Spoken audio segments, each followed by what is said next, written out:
our military and intelligence services detected that the Iranians seem to be preparing for some kind of complex attack, either against a U.S. facility or against U.S. troops, which obviously we put troops into the area to safeguard against that possibility. A story that's in the news today is Iran. The Secretary of State, Pompeo, says their U.S. assessment is that Iran is responsible for the attacks on 2 oil tankers in the Gulf of Oman. Do you believe him, number one? And second, if this is Iran that's behind this, what should the U.S. do right now? What I believe is that this is an administration that is gunning for war, gunning for war, gunning for war in Iran. Prime Minister Abe was in Iran during this attack. As the first Japanese prime minister to visit Iran in 4 decades, Abe is looking to position himself as a mediator between rivals Tehran and Washington. The greatest threat to peace and security in the Middle East is the Islamic Republic of Iran. Because I really do believe we will be greeted as liberators. That the Tehran regime is the central problem in the Middle East.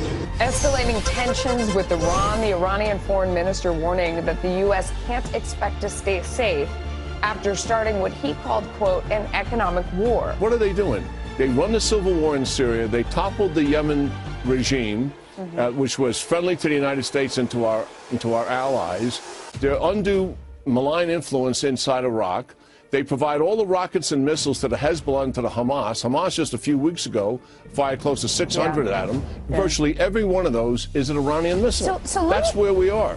President Trump issued a tough new warning to Iran today, suggesting that if Tehran wants to fight, it will be, in his words, the official end of Iran. The official end of Iran. The official end of Iran. In its latest show of force, the U.S. military released these images today, showing the aircraft carrier USS Abraham Lincoln and an amphibious assault ship conducting joint exercises in the Persian Gulf, ready to respond to, quote, credible threats. Even as Tehran-backed militias are accused of firing a rocket near the U.S. Embassy in Baghdad today, and tensions flare in the Persian Gulf. The Trump administration is doubling down on its claim that Iran and militias tied to it are planning attacks against American forces in the region. Adding to the tensions in the past week, the U.S. withdrew its non-essential staff from its embassy in Baghdad. U.S. officials claimed it's highly likely Iranian forces were behind attacks on 4 oil tankers, a charge Tehran denies. And U.S. diplomats warned commercial airlines flying over the Persian Gulf of the potential for miscalculation or misidentification by Iranian military forces. 2 oil tankers involved in an attack near the Strait of Hormuz, and Secretary of State Mike Pompeo saying that Iran is the suspected culprit. It is the assessment of the United States government that the Islamic Republic of Iran is responsible for the attacks that occurred in the Gulf of Oman today. This assessment is based on intelligence, the weapons used, the level of expertise needed to execute the operation, recent similar Iranian attacks on shipping. Now, tensions with Iran, of course, have been high recently, and the U.S. has warned that Iranian aggression will be met with force. Will be met with force. Will be met with force. We are just learning, by the way, that the U.S. has video of Iran's military removing unexploded mines from one of the tankers that was hit. Joining me now is retired Brigadier General Anthony Tata. Anthony, thank you for being here. He is author, of course, of Reaper Threat Zero.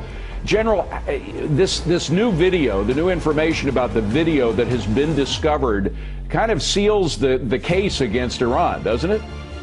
Yeah, it sure does, David, and it's just a good example of this administration using information warfare, getting that thing out there right away, trying to own the narrative when, in fact, earlier in the day, Iran was saying they had nothing to do with it and that they were helping the tankers that were attacked, when, in fact, they have been harassing ships in the Straits of Hormuz for decades now, ever since 1979, when the Shah was, 40 years ago, when the Shah was overthrown. They've been doing this in the Persian Gulf. They've been trying to destroy America, trying to destroy Israel, and which is why the Obama deal made no sense to anyone that thinks strategically about Iran. They're the #1 state sponsor of terror, and they export that everywhere, and they try to disrupt Israel, they try to disrupt America, and they try to disrupt and destroy the world economy by disrupting the flow of oil in the Persian Gulf. Many people are taking the prospect of a war between the US and Iran very seriously.